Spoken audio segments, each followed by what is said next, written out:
Seorang laki-laki dengan penampilan yang lusuh dengan keadaan lelah tidak sengaja tersengat nyamuk di area hutan dengan nada suara yang terengah-engah. Pria itu mencoba menelusuri hutan dan langsung melihat area pemukiman rumah adat di sana. Cerita berada di masa kini, yaitu diketahui laki-laki tersebut bernama Ogi. Ogi dan Sugio, yaitu kawannya, sedang duduk santai bercerita tentang pengalamannya yang menelusuri hutan. Dan sambil melihat kendi di depannya yang berisi sebuah nektar. Ogi mendapatkan nektar tersebut dari suku pedalaman dari hutan yang ia telusuri.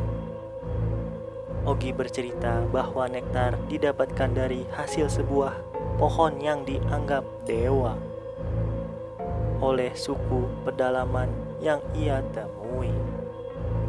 Karena nektarnya yang sangat enak dan seolah diberkahi kekuatan dewa.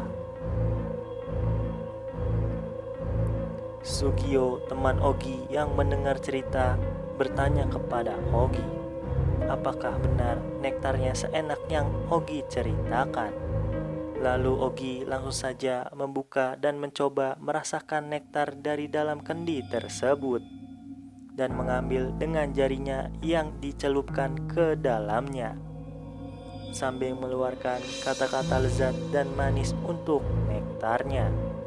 Ogi bertanya kepada Sugio bahwa apakah dia ingin mencobanya. Sugio pun menjawab dia akan mencoba nektarnya sedikit saja.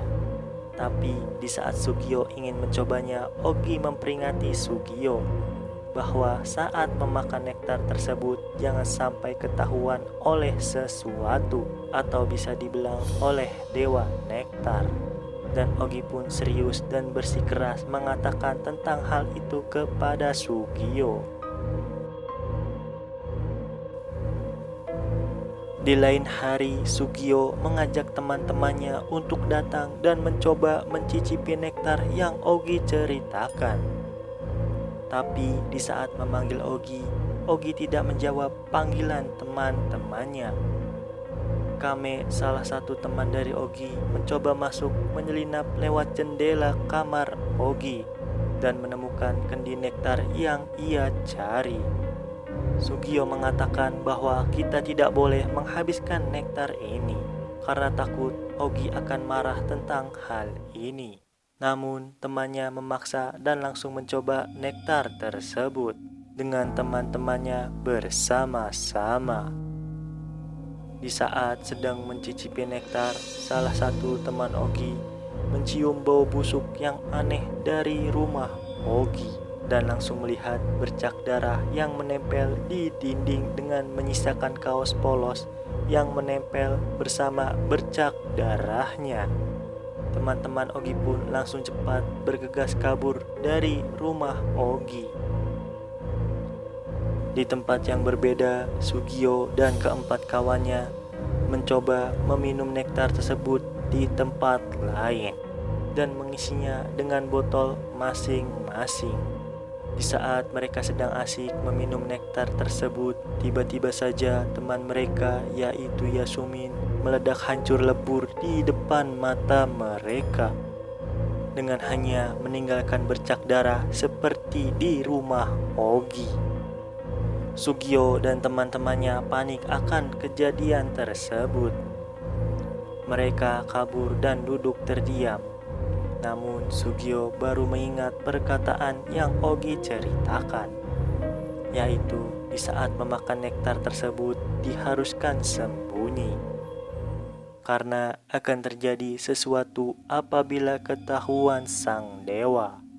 Tapi salah satu teman mereka, yaitu Riruko, tak tahan dan langsung mencoba nektar tersebut.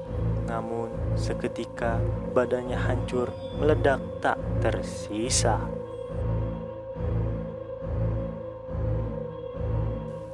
Scene berpindah di mana Sugio dan teman perempuannya sedang asik makan malam berdua.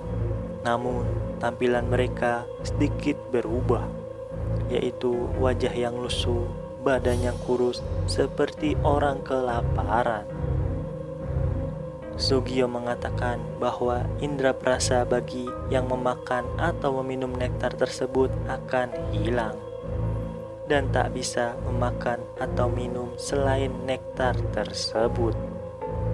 Di saat perbincangan sedang terjadi, datang teman mereka yaitu Kame, merupakan salah satu biang kerok yang masuk sembarangan ke rumah Kogi untuk mengambil nektar.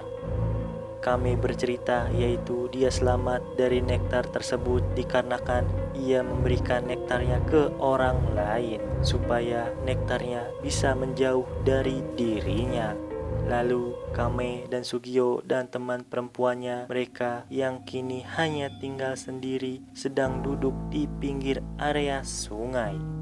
Mereka bertiga tak sabar dan tak tahan untuk memakan nektar tersebut. Di saat mencoba, ternyata tidak terjadi apa-apa.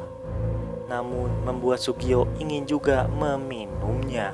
Dan ya terjadi lagi. Tubuh Sugio meledak tak tersisa, yaitu membuat teman perempuannya panik dan stres dan langsung berlari ke area sungai untuk meminum nektarnya dengan dalih supaya tidak ketahuan. Namun ternyata sama saja, tubuh wanita itu remuk di area sungai, meninggalkan bercak darah di air sungai.